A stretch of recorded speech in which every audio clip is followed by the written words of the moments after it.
Hello, I'm Vivienne McGrath from viviennemcgrath.com, and today I'm going to be talking about self-doubt and how you can get rid of that feeling of just not being good enough. I had a really bad week last week. I was just, the monster that self-doubt can become. Well, I let that little monster grow in my head, and I was having these crazy self-doubts, even though every one of you tell me every day, my videos are making a difference to your life, and you value them and whatever. I was having this week where I was thinking, what am I doing?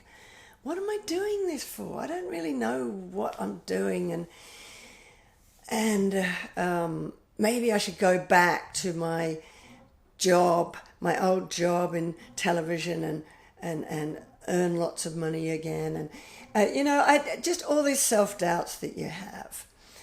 And wow, it's a monster. So I want to tell you how to get rid of self-doubt, because it's not serving you.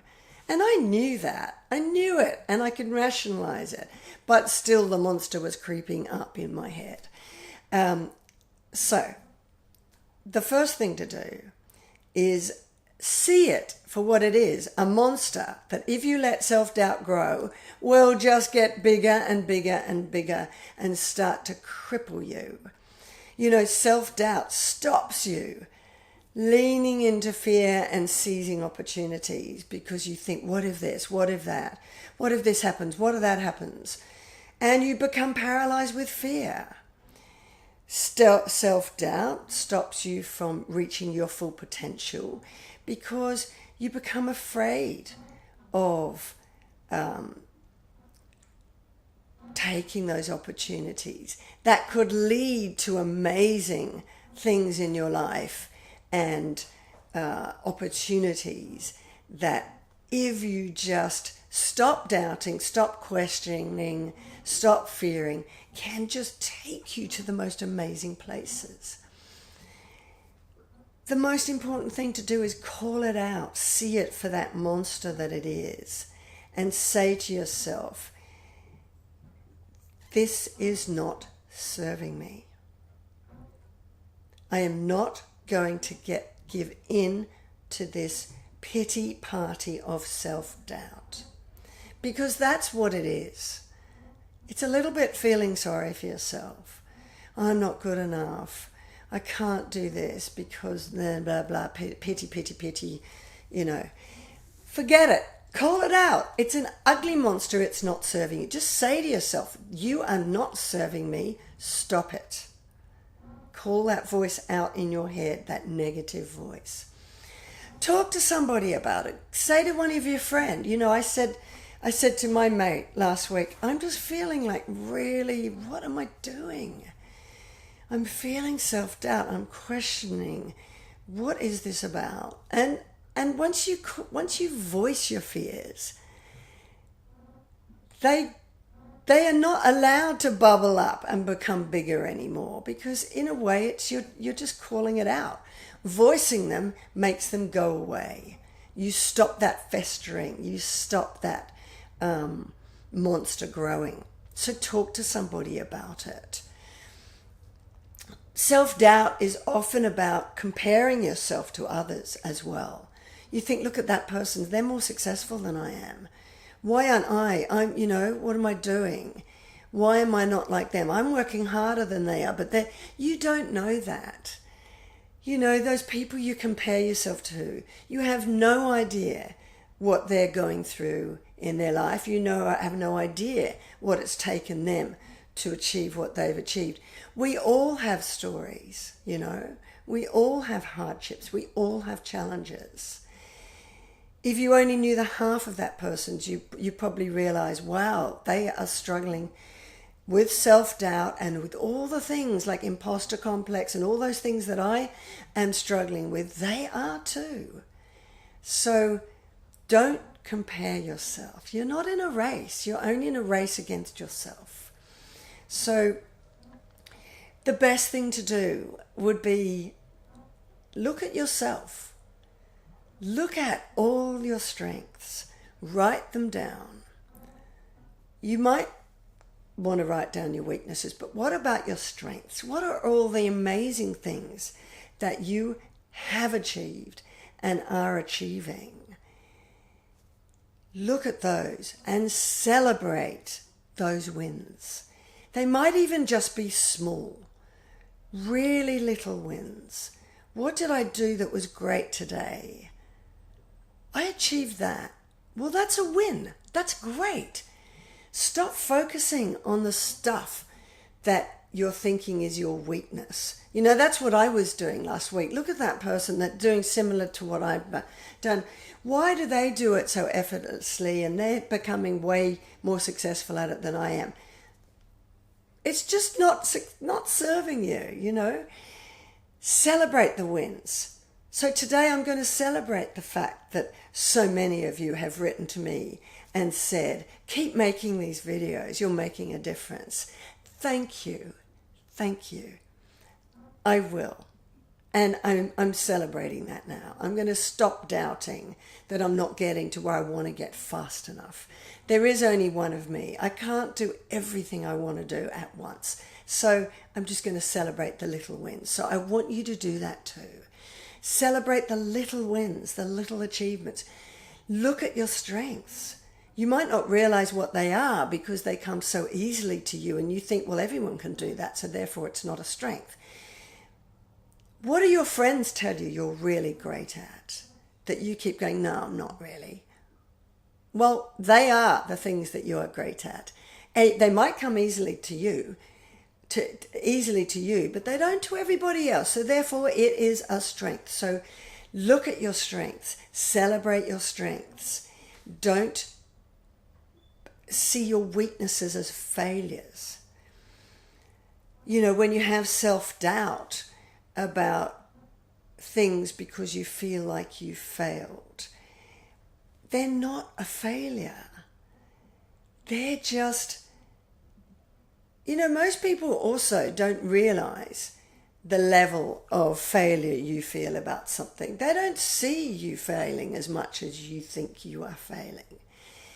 And anyway, what is failure? Failure is an amazing opportunity to do it better next time.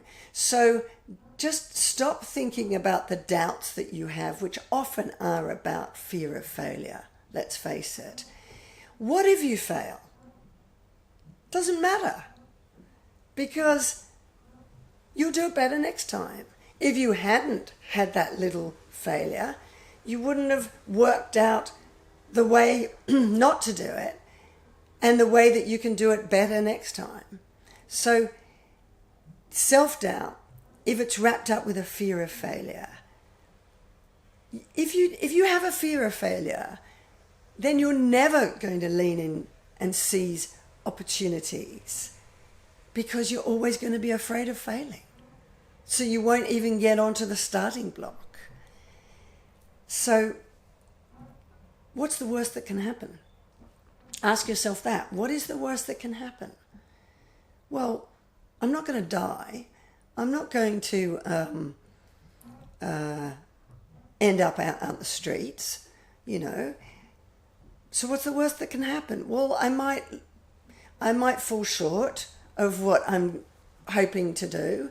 I might look a bit like an idiot. Okay, so what? So what? You know, if you do, well, you can go, well, that wasn't the way to do it. I can just do it better next time. That's fine.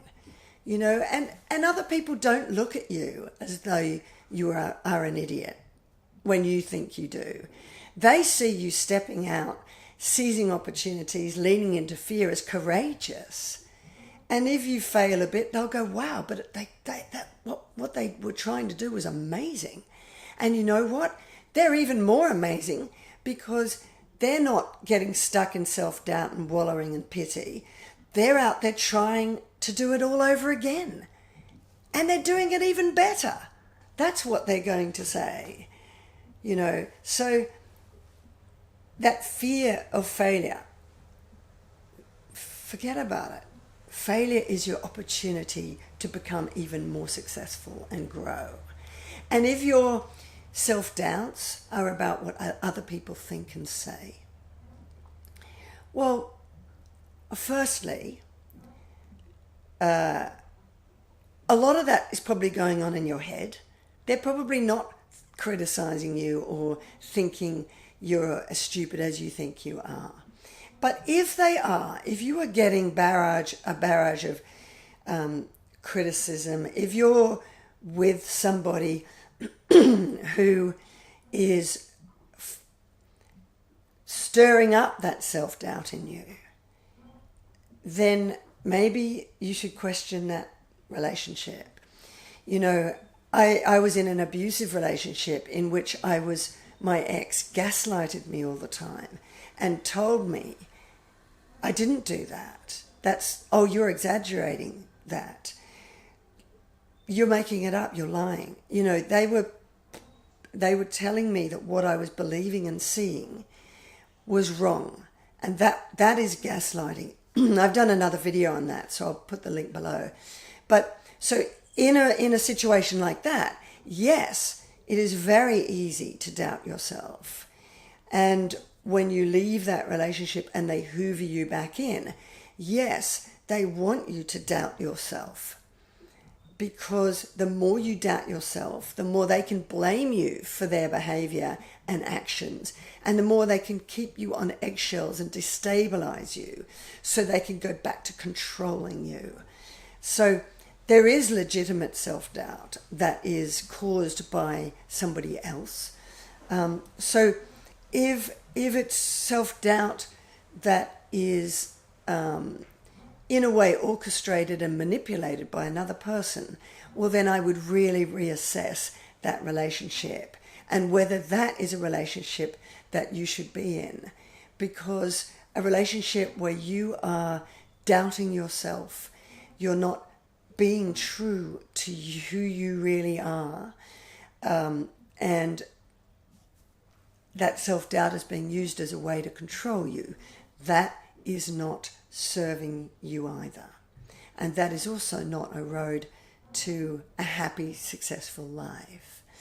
If you're in a workplace with somebody who is constantly criticizing you, faulting you, well then, instead of doubting yourself, perhaps confront them with that. I'm sorry you feel that way, but I don't agree with you. That will stop them in their tracks. You're not arguing, you're not being aggressive, but you're calling them out and you're stopping it and not letting their opinions, judgments, or whatever get inside your head. You know, quite often criticism and anger and that sort of behavior in another person is not about you. It's about how they feel about themselves. It could be driven by self-loathing on their part, and they're jealous of looking at how capable and successful you are, so the only way they can feel good about themselves is to tear you down a little bit. So that could be a scenario which, again, is aimed at making you doubt yourself. Don't let that self-doubt in your head. Let them own it. I'm sorry you feel that way, but I don't agree. So that's many ways that I hope will help you eliminate self-doubt and get rid of fear. You know, self-doubt doesn't serve you. Self-doubt comes from a fear of failure. It comes from comparing yourself to others and not thinking you're going to measure up. It comes from all those feelings of, well, what if that's going to happen? What if that voice in your head that just gets in your own way? All of that is limiting beliefs and it won't serve you. So call it out, voice it, talk to a mate that you trust and say, you know, I'm really feeling this way, because I'm sure what they'll tell you is what I would like you to do next, which is what your strengths are. Really celebrate your strengths. Look at little wins and pat yourself on the back for those. Don't wallow in pity and self-doubt. Instead, focus on what you are achieving, what you are great at. And reassess relationships if you feel they are fostering that monster of self-doubt inside you. And ask yourself, is that relationship one that is enhancing my life, bringing out the best in me, making my life happy and great and joyous? And if not, if it's a relationship that is just building that monster in your head, then perhaps it's time to walk away and focus on you instead. If it's a colleague at work, then just have a boundary and call them out. So I hope that's helped. If it is, and you want to go deeper with me, please go to vivianmcgrath.com/work with me, because there are many ways to do so. And if you like this video, please click the like button, subscribe, share, ring the bell on YouTube so my videos can float to the top of your inbox. And I look forward to seeing you in my next one. Bye for now.